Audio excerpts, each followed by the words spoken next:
देखिए ये धर्म की आड़ में लेकर राजनीति करते हैं और जाति धर्म के आधार पर ही समाज को बांटने का काम करते हैं। 7 महीने हो गए इनकी सरकार आए और 7 महीने में एक सड़कों का मरम्मत नहीं कर पाए। बरसात के पहले सड़कों की मरम्मत का काम होता है, मैनेजमेंट है, फाइनेंशियल मैनेजमेंट है, बजट किस तरह से बनाना चाहिए, किस तरह से खर्च करना चाहिए, पैसा कहाँ से आएगा, किस तरह से उपयोग होना चाहिए, ये अभी तक आदरणीय साय जी की सरकार समझ ही नहीं पाई है।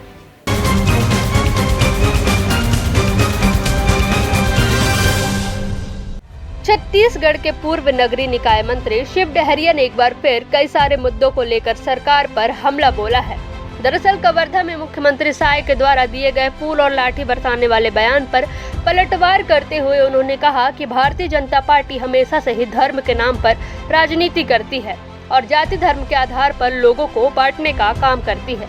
मुख्यमंत्री कावड़ियों पर फूल बरसा रहे हैं, यह अच्छी बात है, मगर उन्हें धर्म के नाम पर राजनीति नहीं करनी चाहिए, न ही इस तरह का बयान देना चाहिए। इसके साथ ही 25,000 करोड़ का कर्ज लिए जाने पर पूर्व मंत्री ने कहा कि 5 साल तक पूरे प्रदेश में कर्ज से डुबा देने की स्थिति रहेगी। सरकार का फाइनेंशियली मैनेजमेंट सही नहीं है। बजट किस तरह से बनाना है, किस तरह से खर्च करना चाहिए, पैसा कहां से आएगा, किस तरह से उपयोग होगा, यह अभी तक आदरणीय साय जी की सरकार समझ ही नहीं पाई है। आगे उन्होंने तंज कसते हुए कहा कि भ्रष्टाचार भारतीय जनता पार्टी के मुख्य आधार हैं। इसी के साथ खराब सड़क को लेकर पूर्व मंत्री ने कहा कि 7 महीने हो गए हैं उनकी सरकार को आए और 7 महीने में एक सड़कों का भी मरम्मत नहीं करवा पाए हैं। निश्चित रूप से इनकी सरकार में सड़कों का हाल बेहाल रहेगा। आगे उन्होंने क्या कुछ कहा, सुनिए।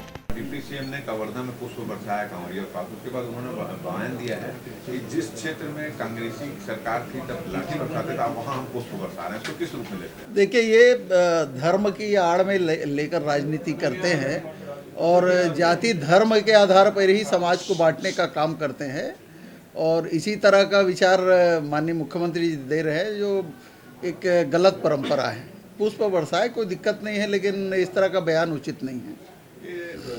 ये भारतीय जनता पार्टी ने हराने की तैयारी में एक पेड़ माँ के नाम भी चलाएगी, उसके बाद रक्षा सूत्र अभियान भी चला रही, रक्षा सूत्र भेजेगी। ये पूरे को क्या नगरीय निकाय चुनाव से जोड़ के देखा जा सकता है? देखिए हमारे राष्ट्रीय त्यौहार है, पूरा देश का हर आदमी मनाता है और ये नौटंकी करके तिरंगा यात्रा और अन्य तरह के प्रपंच जो करते हैं उचित नहीं। अभी नगरीय निकाय चुनाव आ रहा है, इसलिए ये दिखाने के लिए इस तरह का काम कर रहे हैं और तिरंगा तो हर घर में फहरता है।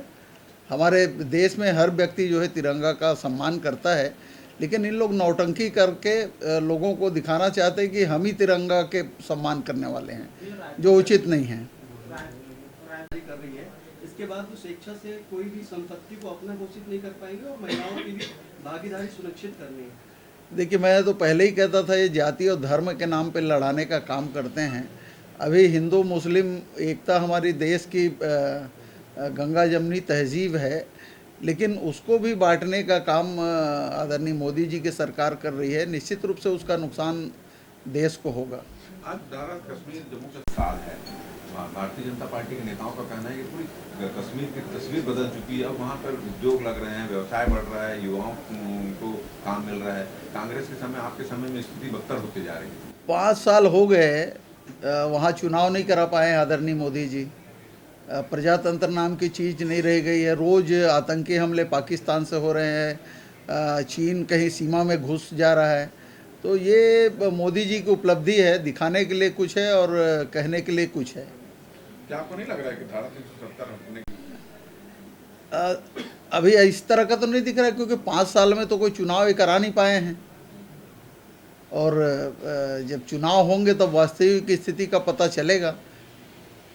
सर बीजेपी कह रही है कि जिम्मेदार कांग्रेस है। 7 महीने हो गए इनकी सरकार आए और 7 महीने में एक सड़कों का मरम्मत नहीं कर पाए। बरसात के पहले सड़कों की मरम्मत का काम होता है। अगर आप मरम्मत नहीं करेंगे सड़कों का तो ऐसी स्थिति रहेगी और निश्चित रूप से इनके राज में सब सड़कें बेहाल ही रहेगी। साल भर में ये अनुमान है कि लगभग 50,000 करोड़ का कर्ज दे लेंगे तो 5 साल में क्या स्थिति रहेगी? 5 साल में पूरा प्रदेश को कर्ज से डुबा देने की स्थिति रहेगी और इनका जो मैनेजमेंट है, फाइनेंशियल मैनेजमेंट है, बजट किस तरह से बनाना चाहिए, किस तरह से खर्च करना चाहिए, पैसा कहाँ से आएगा, किस तरह से उपयोग होना चाहिए, ये अभी तक आदरणीय साय जी की सरकार समझ ही नहीं पाई है। इन्होंने इनके एक पूर्व मंत्री ने कमेंट्स ले रहे हैं, आप लोग कर्ज लेते थे भ्रष्टाचार के लिए कर्ज लेते थे। देखिए, भ्रष्टाचार तो भारतीय जनता पार्टी का मुख्य आधार रहा है और कांग्रेस पार्टी ने किसानों के कर्ज माफ़ी के लिए, किसानों को लाभ पहुंचाने के लिए कर्ज लिया था और हमारी सरकार हमेशा किसानों के, युवाओं के लिए ये किसानों की योजनाएं तो बंद कर दी हैं। भूमिहीन मजदूर न्याय योजना में 10,000 रुपया मिलता था, वो भी बंद हो गया और किसानों को जो हम पैसा देते थे वो भी बंद कर दिया है। तो हमारी बहुत सारी योजनाएं इन लोगों ने बंद कर दिया है, उसका पैसा तो बचा ही है। तो क्या यही स्थिति रहेगी तो 2.5 लाख करोड़ निश्चित रूप से पहुंच सकता है। इसमें मैं बता दिया ना कि इसका फाइनेंशियल मैनेजमेंट जो इस सरकार की उस पर कोई नियंत्रण नहीं है और कहाँ पैसा आना चाहिए, कहाँ खर्च करना चाहिए, इनका इस सरकार को ज्ञान नहीं है।